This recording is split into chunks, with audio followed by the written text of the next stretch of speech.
Charismatic ആണെന്നറിയോ, എന്തൊരു energetic ആണെന്നറിയോ. അങ്ങനെ ആ പ്രസംഗം കേൾക്കാൻ നിന്നതൊക്കെ ഞാൻ ഇപ്പോഴും വളരെ എന്താ പറയാ, എനിക്ക് വീണ്ടും ആഗ്രഹമാണ്. എപ്പോഴും ഞാൻ ഇപ്പൊ കോഴിക്കോടൊക്കെ സ്വരാജ് വരികയാണെങ്കിൽ ഞാൻ പോവാറുണ്ട് പ്രസംഗം കേൾക്കാനായിട്ട്. എനിക്ക് ആ പ്രസംഗം കേൾക്കാൻ ഭയങ്കര ഇഷ്ടമാണ്.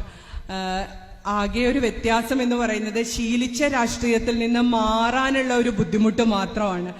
ഇപ്പോൾ നിലമ്പൂരിൽ സ്വരാജ് മത്സരിക്കുമ്പോൾ വളരെ സന്തോഷത്തോടു കൂടിയാണ് ഞാനിങ്ങനെ നിൽക്കുന്നത്.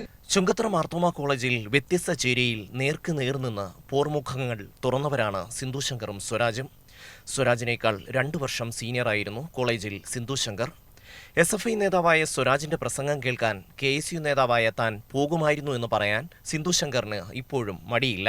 ഞങ്ങൾ അതുവരെ കണ്ട രാഷ്ട്രീയമല്ല, ഞങ്ങളുടെ രാഷ്ട്രീയം ഞങ്ങൾ സ്വരാജിനനുസരിച്ച് അപ്ഗ്രേഡ് ചെയ്യുകയാണ് ചെയ്തതെന്ന് വേണമെങ്കിൽ പറയാം. അതായത് ഒരു ഇലക്ഷൻ ജയിക്കാനുള്ള ഒരു രാഷ്ട്രീയത്തിനെ ഇത്രയും അറിവും കഴിവുള്ളൊരു വ്യക്തിയുടെ നിലവാരത്തിലേക്ക് ഉയർത്താൻ വേണ്ടിയിട്ട് ഞങ്ങൾ ഓരോരുത്തരും ശ്രമിച്ചു എന്ന് വേണമെങ്കിൽ പറയുന്നതായിരിക്കും കൂടുതൽ ശരി.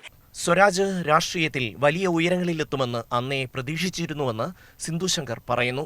നിലമ്പൂരിൽ സ്ഥാനാർത്ഥിയായി സ്വരാജ് എത്തുമ്പോൾ രാഷ്ട്രീയം മാറ്റിവെച്ച് സ്വരാജിനായി വോട്ട് പിടിച്ചത് എന്തുകൊണ്ടെന്ന് സിന്ധു വിശദീകരിക്കുന്നു.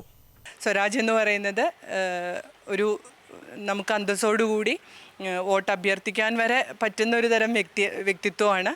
അത് തന്നെയാണ് എന്നെ സംബന്ധിച്ചിടത്തോളം. ഞാനിത് ഇപ്പോഴല്ല, ഒരു 31 വർഷം, ഇപ്പോൾ കോളേജ് ജീവിതമൊക്കെ കഴിഞ്ഞിട്ട് കുറേ ആയി, ഒരു 31 വർഷങ്ങൾക്ക് മുൻപ് ഞാനിത് തിരിച്ചറിഞ്ഞതാണെന്നുള്ളതാണ്. തെരഞ്ഞെടുപ്പ് വിജയത്തിനപ്പുറം ക്യാമ്പസ് രാഷ്ട്രീയത്തെ അക്കാദമിക് തലത്തിലും സർഗാത്മക തലത്തിലും ഒരുപാട് ഉയരങ്ങളിലേക്ക് കൊണ്ടുപോകാൻ സ്വരാജ് ശ്രമിച്ചിരുന്നു. പരിചയപ്പെടുന്ന എല്ലാവരിലും അങ്ങനെ ഒരു പോസിറ്റിവിറ്റി നിറയ്ക്കുന്ന ഒരു വ്യക്തിയാണ്. അതുകൊണ്ട് അവരോടൊന്നും എനിക്ക് അങ്ങനെ പ്രത്യേകിച്ച് പറയാനൊന്നുമില്ല. വിജയിക്കട്ടെ എന്നുള്ള ഒരു ആഗ്രഹം മാത്രം. കോഴിക്കോട് അധ്യാപികയായി ജോലി ചെയ്യുകയാണ് സിന്ധു ശങ്കർ. ഉറച്ച കോൺഗ്രസ് അനുഭാവമുള്ള കുടുംബമാണ് സിന്ധു ശങ്കറിൻ്റേത്. എങ്കിലും ഇത്തവണ നിലമ്പൂരിൽ ജയിക്കേണ്ടത് സ്വരാജാണെന്ന് സിന്ധു ശങ്കർ ഉറപ്പിച്ചു പറയുന്നു. ക്യാമറമാൻ പ്രകാശിനൊപ്പം ഷമ്മി പ്രഭാകർ, കൈരളി ന്യൂസ്, നിലമ്പൂർ.